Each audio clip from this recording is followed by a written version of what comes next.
So I was on a call the other day and got asked which sport do I think has the mentally toughest athletes? And in a split second my mind raced. Was it UFC fighters? Ice hockey players?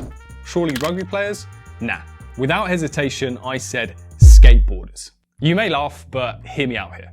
Before we start, don't give me any of this, they're not really athletes. The Olympics says otherwise. Professional skaters now train and eat like professional athletes. So how the f am I going to argue this outrageous statement? Well, we'll start with one simple word, a word that sends chills down the spines of every man and woman. Karen. Skateboarding. I'm gonna go call 911. Stan, I don't want kids grinding their fat skateboards on my goddamn curb. I'll ring the police. The sheriff will come. Guys are idiots.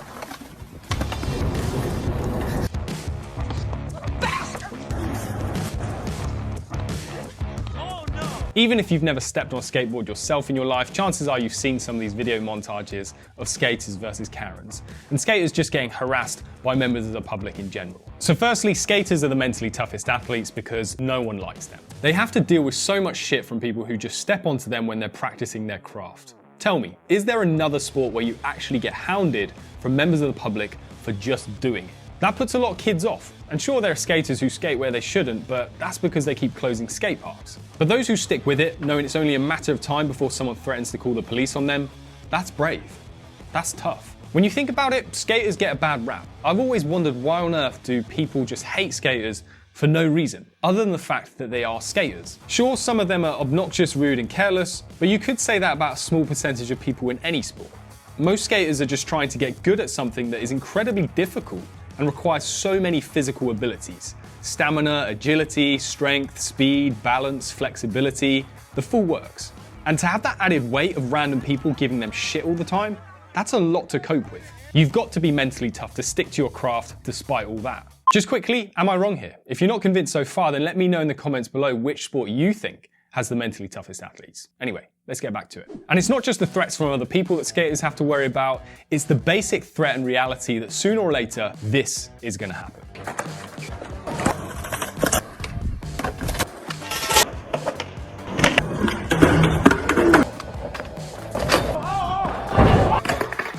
The truth is, as a skateboarder, you will seriously hurt yourself.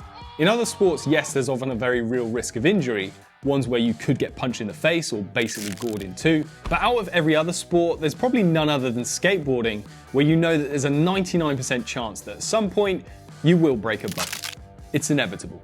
Other sports, you have more of a sense of control over protecting yourself. You know, you can dodge a punch from an opponent or skip past a lunging tackle. But skateboarding, there's all you can do to counter gravity. This is Sky Brown. She's 13 years old and at age 10 became the youngest professional skateboarder in the world. But in June 2020, then just 11 years old, she fractured her skull in an awful fall. She could have died, but a year later, she won an Olympic medal. That shit is mental toughness. How many adults, let alone children, would get back on a board after nearly dying? There's something about skaters that just communicates this air of fearlessness. Mental toughness is about pushing on even when you know it's going to be painful, and there's few other sports where the pain is as guaranteed as it is in skating. And the reason you will hurt yourself is because you're often doing the impossible, or at least the impossible for you. Because when it comes down to it, skateboarding is just one big, massive fail. From nailing a kickflip for the first time to successfully riding up and down a quarter pipe, getting to the point of being able to do these things, you will have encountered hundreds, if not thousands, of failed attempts. You will have shredded the skin on your elbows and knees time and time again. And you will have had to grow comfortable with realizing that most of the time you try something, you're not going to pull it off. One of the key components of mental toughness is commitment, the extent to which we stick with something through good and bad. And in a lot of other sports, yes, there is some bad, but typically the good far outweighs the bad. But with skating, that seesaw is shifted overwhelmingly to the bad, knowing that every time you head out with your board, you'll spend a lot of time on your ass. That requires a next level of commitment. Sure, there are other sports where there's a lot of failed attempts, things like gymnastics. But those failures often come with someone to catch you or a crash mat to fall on. It takes a different kind of mental toughness to climb back up to the top of a ramp after you've eaten shit again and again and again. So have I convinced you that skaters are the mentally toughest athletes? Let me know in the comments below. And if I haven't just yet, then check out this next video here on what mental toughness really is, so you can make up your own mind.